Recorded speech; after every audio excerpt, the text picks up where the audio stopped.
Programang ito ay rated SPG. Striktong patnubay at gabay ng magulang ang kailangan. Maaaring may masiselang tema, lengguwahe, karahasan, sexual, horror o droga na hindi angkop sa mga...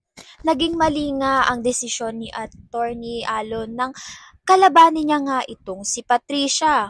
Kaya naman tinawagan nga ni Attorney Alon nga itong si Patricia dahil nga sa maraming ngang humahabol sa kanya sa pinag-uutangan niya. Ngunit nang hindi niya nga malaman ay si Trixie nga ang nakasagot sa tawag nga at nasabi nga lahat ni Attorney Alon ang mga nililihim nga nito. Kaya naman nalaman na nga ni Trixie ang lahat ng pinagtataguan nga nito ni Attorney Alon. Sa kabilang banda naman nga itong ang si Lilet ay magkakaroon nga ng isang kliyente na hindi nga pangkaraniwan dahil nga ang isang bata ay pinaghihinala ang sinasaniban nga raw. Depensa nga nito ni Ces ay hindi nga raw sasabi nga ng totoo ang nanay ng bata dahil nga may mas malalim pa nga na kwento itong bata kung bakit nga nangyayari sa kanya ito. Isang hamon na naman nga ito para kay Lilet. Kaya naman kung nais nyong malaman kung ano nga talaga ang